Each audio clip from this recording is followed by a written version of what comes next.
We know there are a lot of things you could be doing, so we do appreciate you carving time to join us in the trenches with Dave Lapham. Brought to you by First Star Logistics, as always, emanating from the studio they provide for us, which is second to none.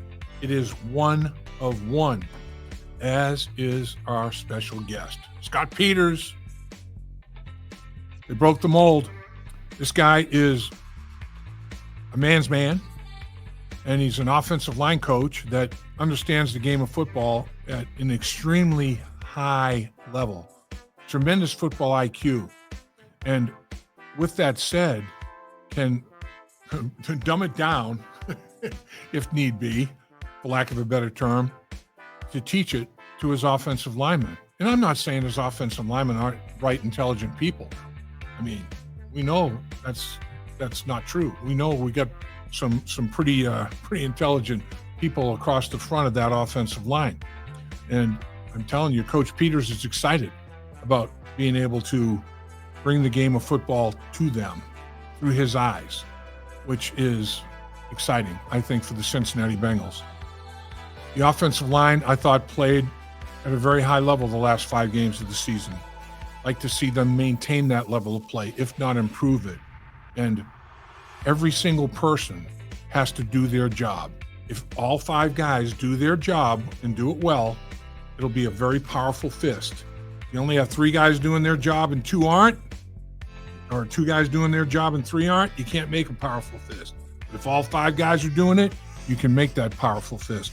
And Scott Peters is all about that. Basically arming his players with intelligence, arming his players with options mentally, and then physically, tools for the toolbox. This offensive line is going to have one of the fullest toolboxes in the National Football League. They're going to have more fundamentals and techniques available to them to utilize on game day than any group in the National Football League. Now it's up to them to understand when, how, and why to use them. And Scott Peters will make sure that they do exactly that.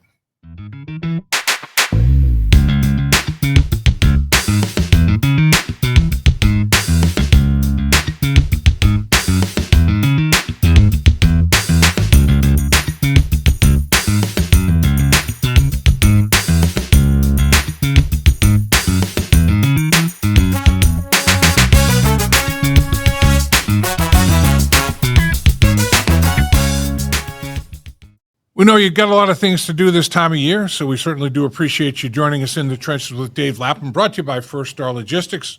And as always, we are emanating from our studios that are second to none. They are one of one, and I mean one of one, as is our special guest. Scott Peters, offensive line coach for the Cincinnati Bengals, is one of one because this gentleman is the only coach in the National Football League, and maybe probably just about anywhere, that teaches the techniques and the fundamentals that he teaches the way he teaches them. You know, some people may think, it's close, we're close, but there's only one that is teaching the fundamentals and the techniques to his offensive linemen the way Coach Scott Peters is. And I'll tell you what, his offensive linemen are responding. They think he's an unbelievably gifted teacher. And they love the techniques. They think the techniques are phenomenal. They think that these techniques and fundamentals are going to help them take their games to another level. With that said, Coach, welcome, and thanks for carving time because you're out in Arizona, man. The weather looks awesome out there, and you're in a beautiful spot. What's going on? Yeah, thanks for having me. Enjoying. It's a little warm out here, but manageable, Thankfully, there's water to get into and air conditioning, but enjoying our time off. That's where I'd be. I'd be in the water or air conditioning. I admire you for being out of those two elements and joining us the way you are here. And like I said, Coach, I think I've talked to and heard linemen talking to each other about what you're teaching. And I mean, it is being accepted with open arms. I mean, guys are all about it. They think that you are going to help them take their games to another level. And that's what it's all about, right? It's all about advancing your level of play, and the players certainly do welcome a guy like you that can help them advance their level of play. Yeah, that's what we're here to do. We want to help these guys maximize who they are, what they have to offer physically. And the great news is, as far as the guys we have in our room, we have some exceptional people in the room. And those guys to a man, to a person, each guy has the right makeup, that we're looking for offensive linemen in this league, because they're all smart, they're all tough, they all have passion for the game, and they all have, interest in improvement. So that's a good mix, when you get that kind of a group of people, and that's the culture in the room. And I think a lot of that has to do with the people again in the room, starting with Ted Karras, and looking, guys like Orlando. Just there's a lot of good guys in that room, good character people in the room, and they want to get better, and they're hungry for information, and they love every aspect of the trade. So we're very fortunate there. Yeah, you hit on a couple of real good examples. You got Ted Karras, been in the league 9 years, Orlando Brown double-digit seasons, and Orlando Brown multiple Pro Bowls. So these guys have had success in the National Football League for a number of years. So, it's like they know what they're doing. They know the things they've been taught. They know how to execute them, and they know how to execute them well at a very high level. But both of those guys, I've talked to both of those guys, and they are intrigued, to say the least, as to what you're teaching. I mean, these guys, I think part of the reason that they've had the length of their careers and the success they've had within the length of those careers is that they're always looking for ways to improve, like you mentioned, Coach. They're always looking for new ideas, new techniques, new fundamentals. And you're right up that alley, man. I mean, they're like they're like we couldn't have asked for a better situation. I mean, in our dreams, Scott Peters would have been coaching us and teaching us some of this new stuff, but we've got them. We've got them in the flesh, and we're excited about it. I mean, these guys, they're like, we're learning something, a couple of things on a daily basis. I mean, Scott, man, is a wealth of knowledge, and he, is a great teacher of that knowledge, and he imparts that knowledge on a daily basis. And man, we're learning. We're like sponges. We're picking up to every single day. We can't wait for training camp. When you got a 9-year guy and a double-digit career guy saying they can't wait for training camp, Coach, you're doing something right, my man. You got it going on.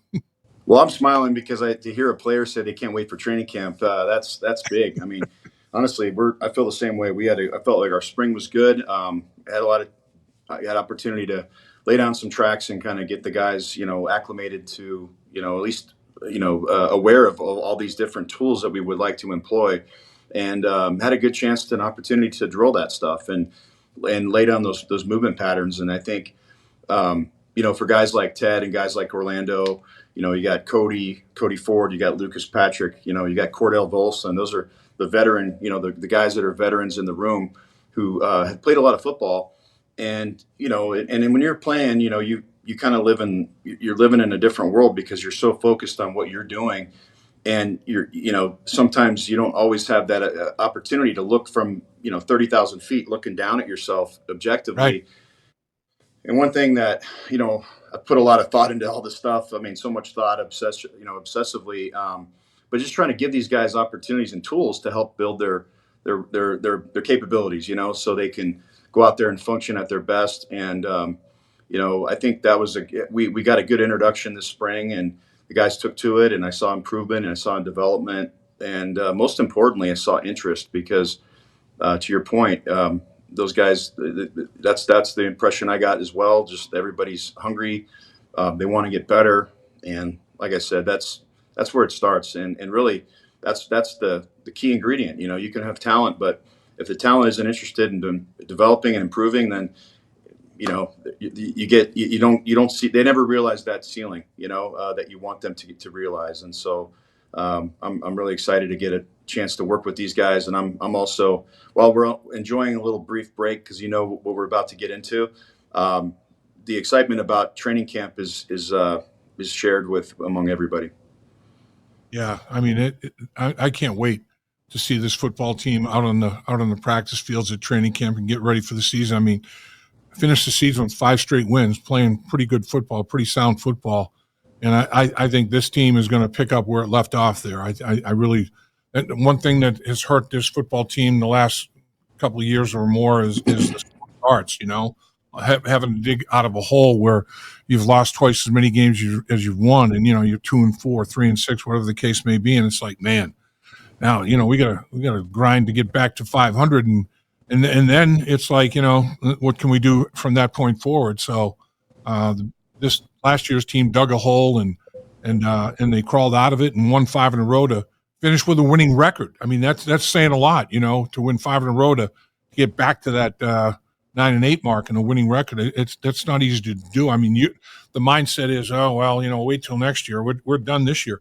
They damn near made the playoffs, so just a skosh away, man, from getting in that playoff race.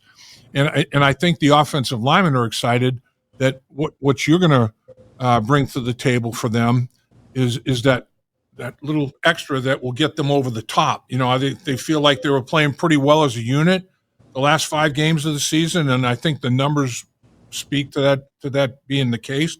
I thought everybody was playing at a pretty high level. I'm sure you've looked at the tape and graded the tape and how the guys were playing down the stretch. Those last 5 games of the regular season. How excited are you to be working with guys that have been, like we talked about? Orlando's been in the league for a long time. So has Ted Karras. But you got young guys you're working with as well. You have a nice mix of young players, veteran players, and some in the middle of their careers as such in terms of years in the league. How excited are you to be working with a group like this? Well, I'm extremely excited, and I think it's a testament to a couple of things.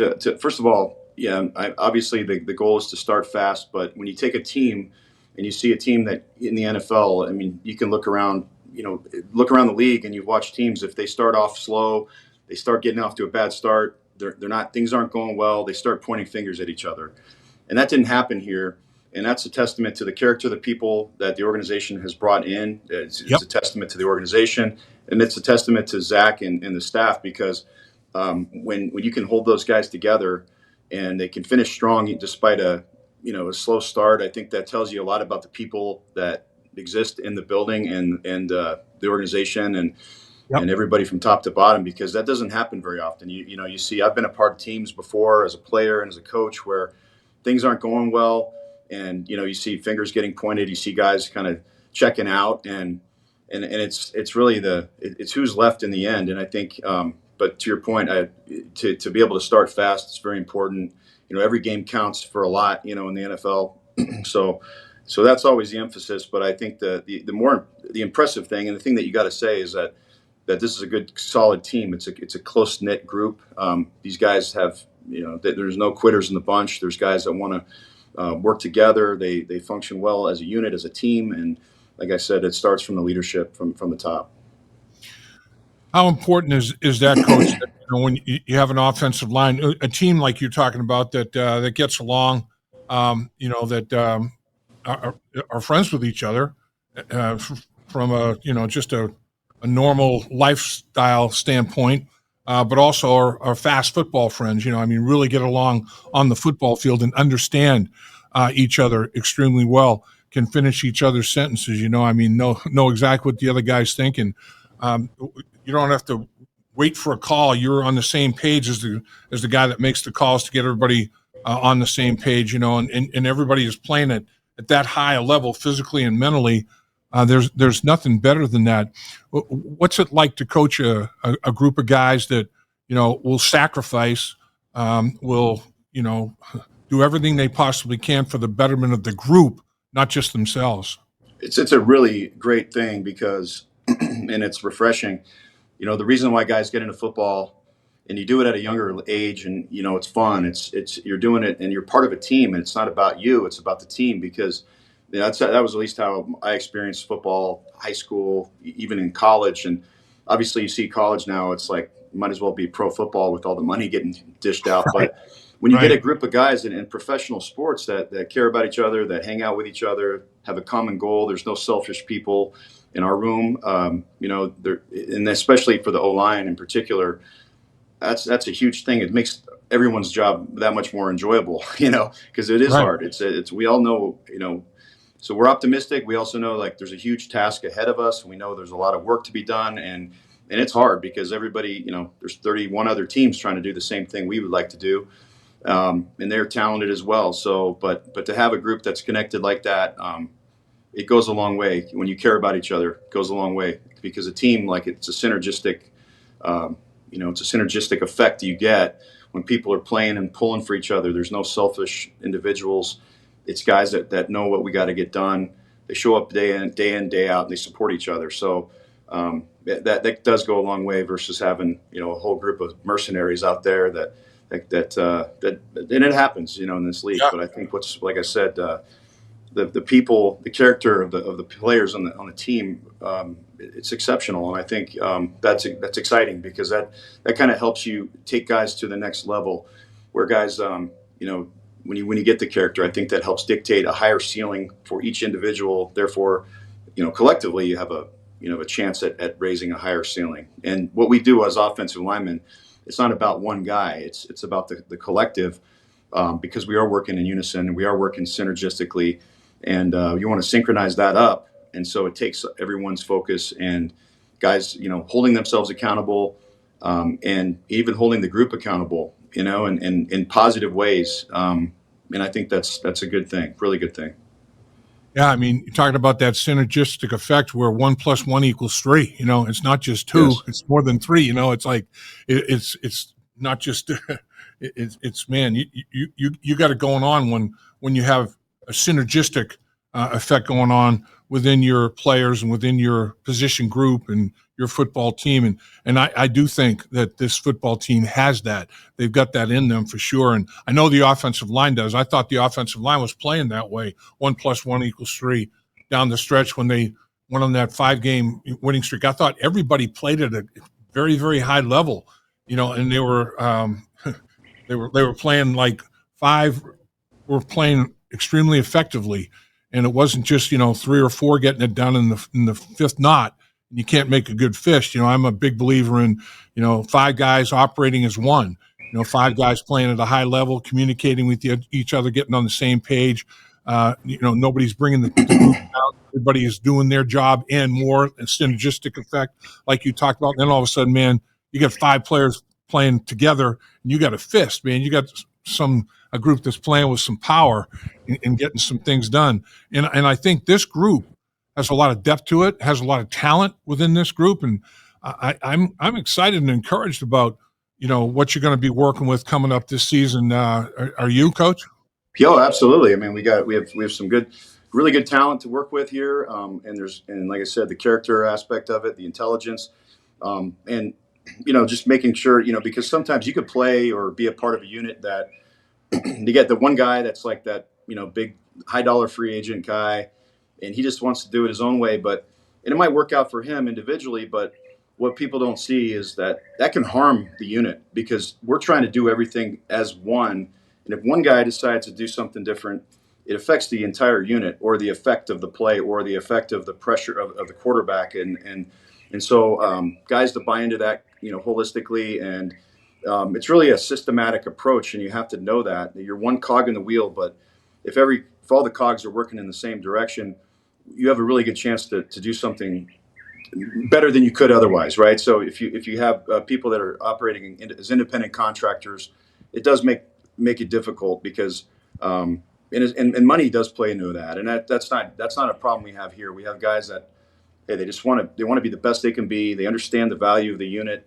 The camaraderie is great. They understand the task ahead. I mean, it's a challenge. It's difficult. It's, of course, I mean, you're going against the best guys in the world, but each man, so far that I've seen is really bought in, and they're hungry to get better. And each guy has their own different set of challenges, and each guy has their own, own things that they got to get better at, or they're in different places in their career. But knowing where you're at, being honest with where you're at, being accountable for for what you do, that exists in the room. So that much is exciting. After that, it's just on us to go out there and do the very best we can, because the standard is very high, and the objectives are extremely high as well. So for us to, we understand that it's a hard business, it's a hard game, but when you have that kind of, collective mindset and selfless people with some talent to go with it, it's a good situation to be in. I'm excited for these guys, Coach, because of the like we talked about earlier, the fundamentals and the techniques that you bring to the table for them to employ and utilize out on the football field. I remember when Jimmy McNally came to Cincinnati originally. Forrest Gregg was all fired up about this offensive line coach that he decided to bring to Cincinnati, Jim McNally. And Forrest Gregg knew what the hell he was looking at and talking about as an offensive lineman. He's a Hall of Famer, multiple time Super Bowl champion, just a great player. And he said, "You guys are lucky. You guys are going to be coached by Jim McNally.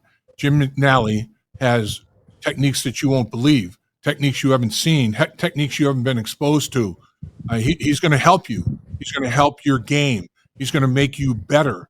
He's going to make us a better team."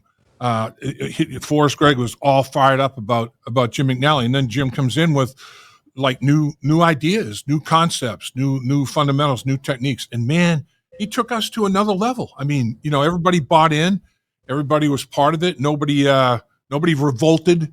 Everybody's like, this dude knows what he's doing, man. He's got his stuff down. He's got his shit together, man. And his techniques and fundamentals work, and we know because they're working in practice. When you employ them in practice, they work against somebody. You're gonna take that to the game, man. You're gonna take that to the game with confidence, And he did. He made us a more confident offensive line and more effective offensive line as a unit playing together. And we had a great player in Anthony Munoz, another great player in Max Montoya. But he lifted everybody. He lifted everybody's talents up, another level. The great ones even higher, and the other guys getting closer to being great.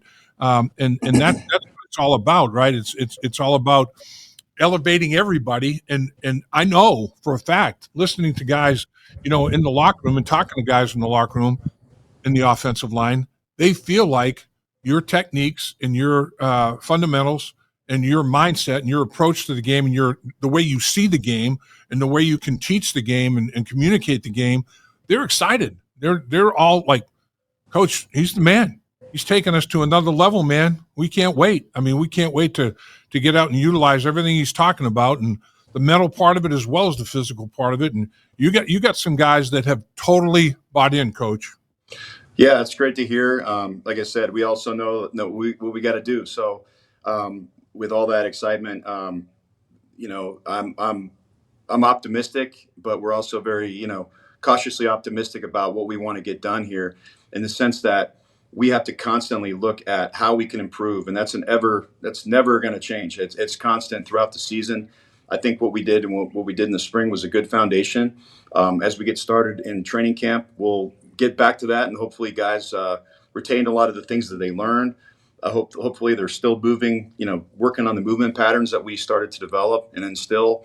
And then again, it's a funny thing about the NFL is like you watch a season go on, and you'll see techniques peak and then they erode, and you'll see performances do the same. You'll see some guys ascend and some guys decline, and we want to just always be thinking about ascending, constant rate of improvement, constant improvement. And that means you got to constantly assess, the unit, assess yourself as an individual, take ownership, and come out on the practice field with an objective each day. And so, for sure, I think the thing about when players are excited, I think that they have to know that it's helping them. I think there's some things that we're teaching that may conflict with things that they've heard since they were kids playing the game. So when you have guys that played a long time, guys like Ted, he's like, "What? Like that's different than anything I've ever heard before." And it's a credit to Ted and guys like him, other vets in the room, that it's like, well, hey, I want to show you this, and there's a why behind it, and look, I want you to try it, and see how it goes. I want to see how it works. I want to see how you feel about this. I want to see how this, and then they get an opportunity to go against live competition and go, yeah, okay, I got you. It makes sense. That's the goal. It's only to help empower these guys to get them to play at their highest level. So, and one of the things about that is there's a lot of ways to do things. We're always looking for the best way, and and there's alternative ways too. There's alternatives that work as well. But in the end, it's giving guys the tools that they need to be at their very best. So for one guy, it might be something just a little different than the next guy. So you're constantly measuring, you're constantly looking at each individual, you're assessing, you're evaluating, you're self scouting. I mean, you're looking at yourself, your players, and if there's a thing that a guy can't do physically, let's find an adaptation for him. Let's find a modification for him to be able to get the objectives met, because we have objectives. We just have to find ways to get those objectives met. So all the different various tools, I think that the guys have done a good job responding. I'm glad that they see the merit of it. I think that that'll just be a process and a progression as we go through camp, as we get more time and more exposure against the other side. That's where the growth will really happen.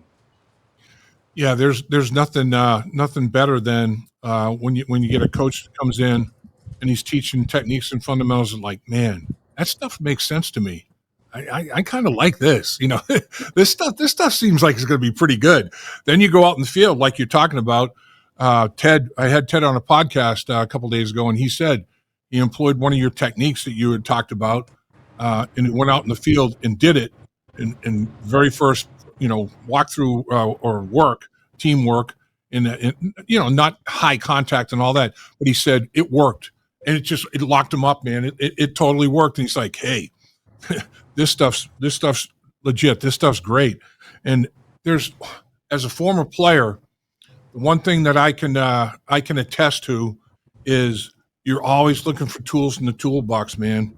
You want to have that toolbox overflowing. You don't want to come up short of the answers. You get in a game and you're going against a stud, and you got to have ways to handle this guy. This guy's got not just a move or a couple of moves that are effective. He's got a whole body of work that he can rely on in terms of this technique, that how I'm going to use this, my arm under, my arm over, my bull rush, two-hand jab and pull, whatever, swim technique, whatever it may be.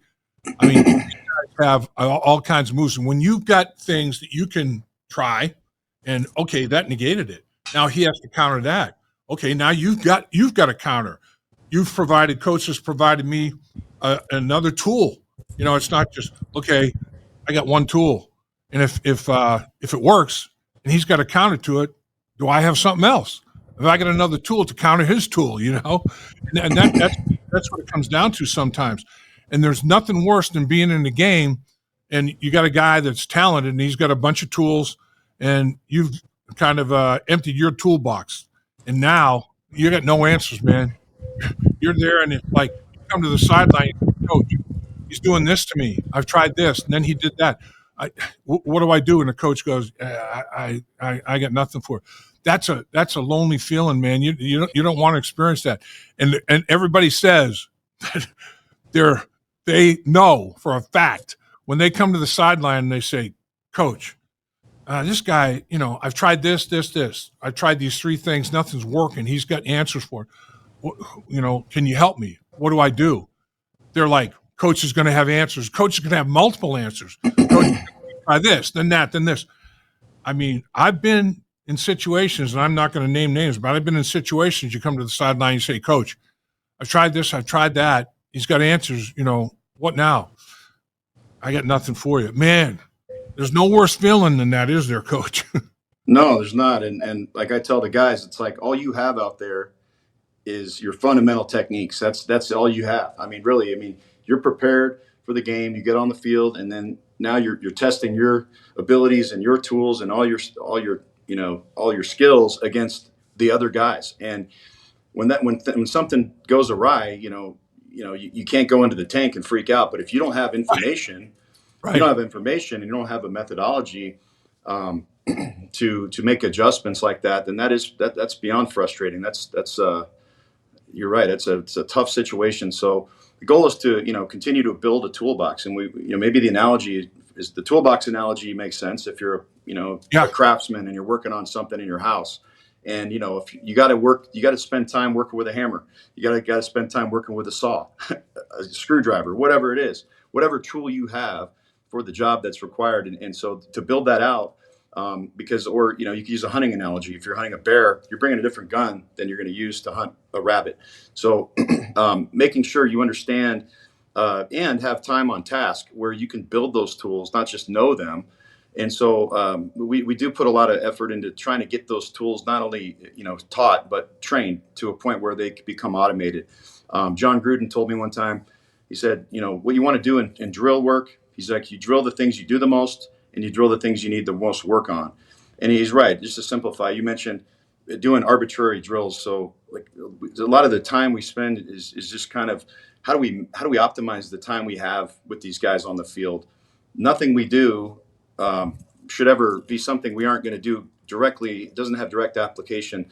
And I think you got to really understand that, because I'm sure you've had that as well in your time as a player. And I certainly have, where I'm like, man, what are we doing? Like I don't need to do jumping jacks and barrel rolls, and not that guys are doing that, but things that aren't direct, don't have direct application. And if those applications don't show themselves on tape, then maybe you're doing the wrong things.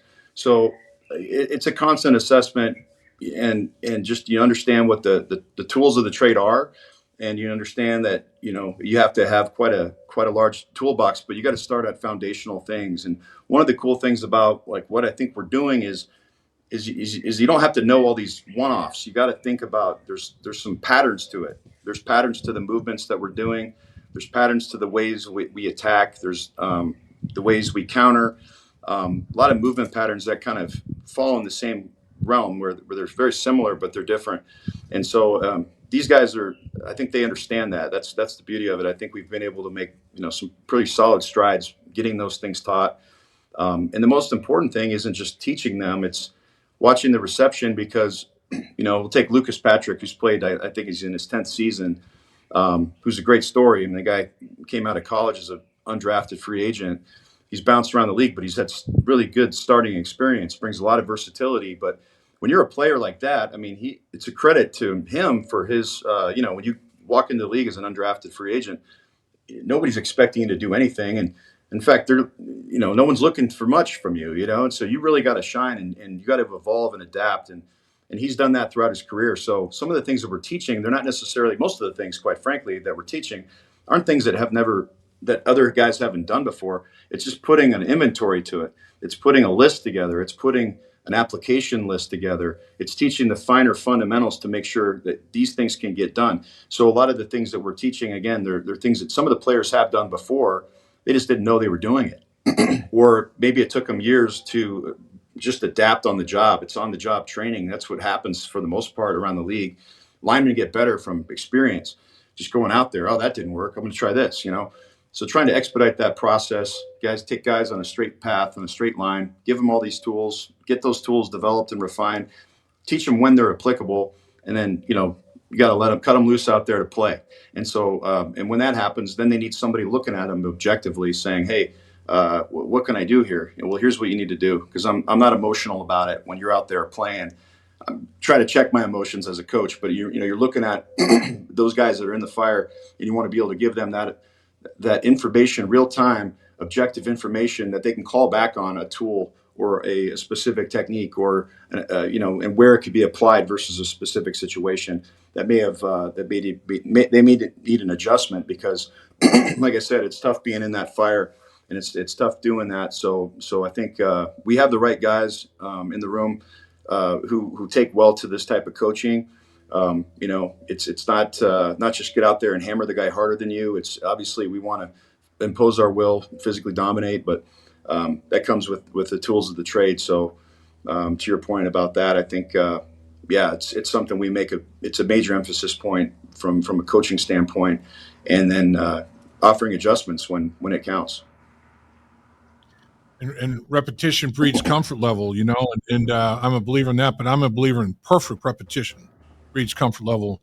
So perfect means mentally, and physically. And, if you have guys that are constantly blowing assignments or whatever the case may be, or not understanding the concepts that you're trying to teach, that obviously can be frustrating. And I know it's frustrating if you got 4 offensive linemen that are getting it and the 5th one's not. I mean, that can be frustrating to the other 4 who are, understanding what's going on. And you try to bring that fifth guy along, but sometimes you can bring them along. Other times, you can't. But as far as the mental part of it is concerned, you've got a whole bunch of tools for the toolbox from a fundamental and technique standpoint. Mentally, in terms of blocking patterns. How you handle double team, rub. Power blocking, gap schemes, all that sort of thing, and guys getting it sorted out mentally, when to use it, when not to, when to make that call, and everything that goes along with it. I mean, the mental part of the game and having answers to the test there are very big. Might be as big as anything. If you're a physically dominant player and you can get it done, you can play at a high level, but mentally, you're just not cutting the mustard, man. You're brain cramping too much, and you're doing the wrong thing. It doesn't matter if you knock the guy on his ass if it's the wrong guy, and the guy you're supposed to be blocking is scot-free. So from a mental part of it, how do you handle that aspect of it, Coach? How many different ways do you have to say to your lineman, look, we're not going to just do one thing. We're going to be multiple. We're going to have a lot of ways to attack people. You got to be with me on that. Yeah, you try to group it, like you said. You try to group certain things, certain schemes and concepts that maybe it's a tight zone play or a gap play, but it's the same technique in a sense for one guy or two guys. So you can marry and group certain techniques, because although we have a lot of techniques, I mean, you can't just say, hey, we have so many techniques that you're not good at any of them. You want to really try to get as much time on task as you possibly can. And you mentioned it, practicing perfect. I mentioned this to the players, that there's a book called The Talent Code I read, and there was an analogy in the book, and it was about how when you're learning a new skill, it's like you think about the way your brain works is if you're going down on a sled down a snowy hill, and the first thing you do, if the sled starts to deviate, it starts to deviate, it starts to get crooked, to get off track. Don't continue. Get off the sled. Aim the sled in the correct manner. You're going to carve a path that very first time down the road, or right down the hill, right?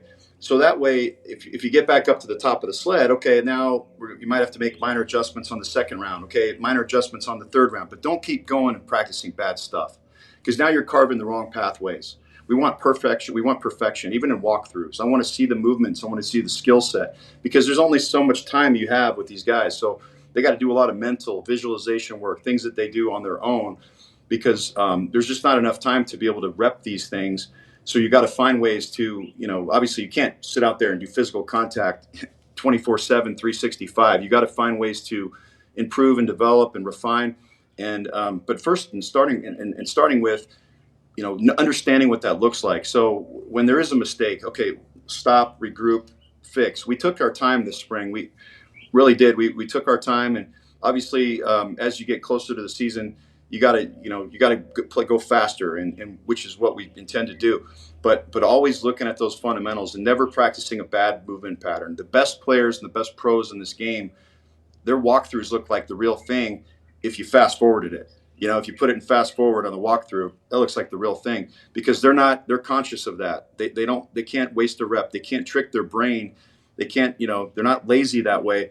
They're focused, and because they understand that you lay down the wrong track or the wrong pattern, that shows itself in the worst ways in the competition. So you can't sleep on it. You got to constantly be assessing, constantly be aware, be conscious of it, and make that a part of your everyday process. And I think that's the one thing that you can see across the board, whether they're coached to do it or they're not coached to do it. The top performers are doing those things, and we want every one of our guys in that room doing the same, preparing the same way.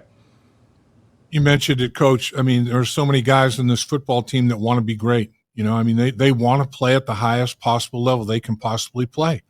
And, a lot of them have played at a very high level. A lot of them have achieved at an extremely high level, and they're Pro Bowlers and MVP candidates and all that sort of thing. But that's the thing that you want to have. You want to have a group of players. Let's go back to specifically the offensive line. You're going to have your Anthony Munoz's, your Max Monteurs that are gifted mentally and physically, and the good Lord, reached down, touched them, and blessed them, man.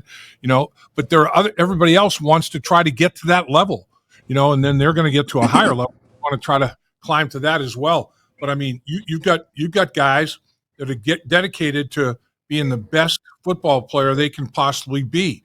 And I know that I know the offensive linemen on this football team are excited about you being the guy that's going to get them to the highest possible level they can achieve. And they want to be better for themselves. They want to be better for their teammates. They want to be better for their position group. They want to be better for their families. But, the biggest thing is team. They want to be as good as they possibly can so the football team can be as good as as it possibly can be. How do you feel about, some of the guys that you've got with regard to that part of it, Coach? Well, I feel good about it. I think they're all they're wired right, like I said, and I think we understand our role in this, and that is to protect number 9, and it's Yep. to protect all the ball carriers. Quite frankly, that's what we do. We're the only position in sports that our sole job is to protect, and that's something we embrace. So, we want to be, let's convert something that, anytime you have a perceived weakness, you want to convert that to a strength. Let's be the strength of this team. Let's do everything in our power to be the quiet strength of this team. And that just requires more out of each guy.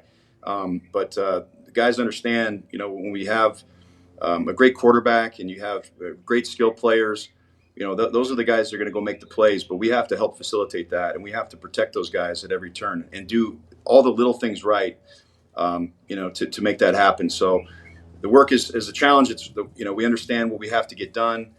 We understand the implications and the challenges that go with it, and we embrace it. So I'm fired up about it. And finally, Coach, let's talk about a big part of your life, jiu-jitsu. I mean, it's a discipline that you have incorporated, indoctrinated in your life, not just for football, for your life in general, but specifically for football.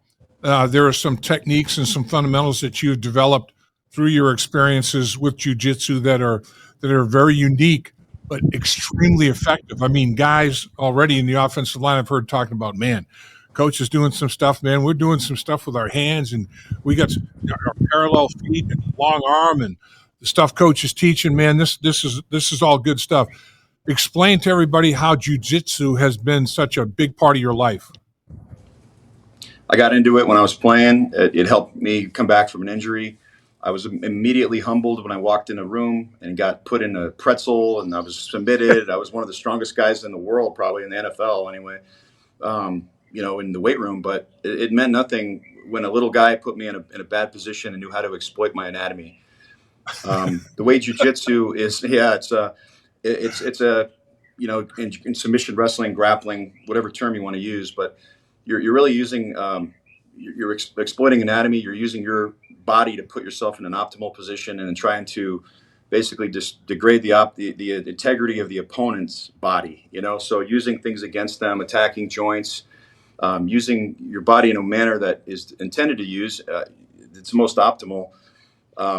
Because, for example, a small guy on the beach in Brazil who was a surfer, this is kind of how jiu-jitsu was formed. I mean, they were getting beat up by these bullies on the beach. Guys were taking their surfboards and stuff. So they got together. They took judo, and judo was kind of where jiu-jitsu started. It's all takedowns and throws and a couple submissions. And they thought, let's evolve this.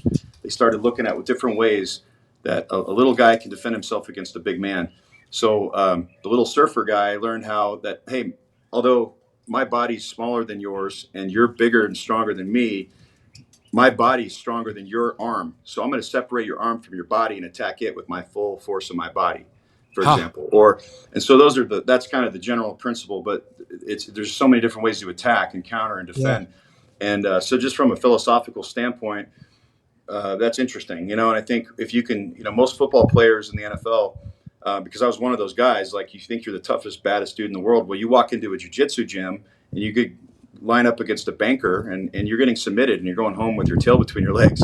And like, whoa, you're enlightened real quickly. And so some of the other things that benefit players is breathing, teaching guys how to breathe. We do so much strength conditioning it's heavy, it's exertion, it's brute strength, it's maximum effort. But on the field, you got to breathe, man. You're an athlete. You want to play fluid. I think a lot of the things in strength conditioning, you're building armor, you're building explosive movements, all those things. You're building power, but to generate the maximum amount of power on the field, you got to start with optimal mechanics. If you have optimal mechanics, you apply speed to that. It creates force. It makes you a better player. So those are just kind of high level takeaways, I think, from jiu-jitsu. But it's also things you could take away from other martial arts where guys are just optimal in the way that they're approaching things and their strike mechanics or their takedown defense or their takedowns or their submission game, whatever that might be. But there's some things. And if you're looking at each guy individually as a fighter, we have 5 guys out there and we're collective. But, you want to, dial in and put the microscope on one, and you got a one-on-one matchup. It's a fight. And you want to win each fight. You want to win all 5 fights, and then you want to win as a unit. So kind of the way we look at things and the way we drill things, that's the approach, that's the mindset, and I think the guys appreciate that. They definitely do, Coach. I mean, I've heard the offensive linemen, they've been euphoric in their praise of you and the techniques that you're teaching and implementing the jiu-jitsu into the techniques with the parallel feet and the long arm and, the one-hand strike and striking in the framework of the body. And I mean, your jiu-jitsu experiences, bringing that into the game of football has these guys pumped up. I mean, they are excited. And like we talked about, the toolbox, I mean, there's a lot of these guys are veteran players that have been around the league for a while, and they've been exposed to different offensive line coaches, and they have, some different techniques maybe that they picked up, but they say like a lot of the stuff is the same. I mean, these line coaches are teaching the same stuff, maybe different vocabulary, different description, nomenclature for it, but it's the same stuff. Coach Peters, man, he's different, man. He's bringing some different stuff to the table. And, I've got all this other stuff, the traditional football stuff already in my toolbox. Now I'm adding this new and different stuff. And it's like, man, they feel like they can break down the opponent. It's body awareness. They're like, I've never been more aware of my own body, never mind my opponents, but my own body as I have been since, working with Coach Peters. And man, I'm totally aware of what I need to do to take care of my body, improve my body, and my body awareness is an all-time high. And I know what I need to do to break my opponent's body down. And they're excited about you, Coach. They are pumped up. They can't wait. They can't wait for training camp. It's good. The thing about that, when you're training a fighter, the first thing you do before you study an opponent is you study you. You got to build all the skills before you can even look at somebody else. So that's good to hear that they're taking that out of this, because I think it's you got to really look at yourself. You're competing with yourself, and then obviously you get prepared, and then you can get your skill set ramped up and dialed in, and then you can start looking at how do we attack him across from us. So, but I appreciate the opportunity coming on, Dave. Coach, I appreciate you. And a final comment that I'm hearing from these guys is, Coach is, man, he's got me fired up about, you're only as good as your weakest link. And I don't want to be the weakest link. I don't want to be the guy. I don't want to be the one that's hurting the offensive line. I want to play at the highest level I can possibly play. I mean, you get 5 guys with that mindset, sky's the limit, man. You're doing some great stuff with this Cincinnati Bengals offensive line. These guys are fired up, Coach. And I'll tell you, I know I'm fired up. I know the city of Cincinnati's fired up. And everybody's fired up that you're here with the Cincinnati Bengals working with the offensive line, but nobody is more fired up than the guys that you're working with every day at practice. And, man, they say that they're learning multiple things on a daily basis, and you can't ask for more than that, Coach. Appreciate your time, appreciate your energy, your enthusiasm, and let's go to a Super Bowl. That dog will hunt right there, Coach. Sounds good. Appreciate you, Dave. Thanks for having me on. Thank you, sir. Take care.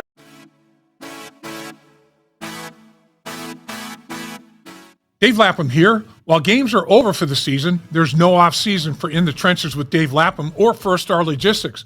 First Star Logistics gave away great prizes during the season, which will continue with exclusive content in the First Star Media Group YouTube channel. So please do me a favor, subscribe to In the Trenches, hit the like button, and visit the First Star Media Group YouTube channel for exclusive content and special giveaways.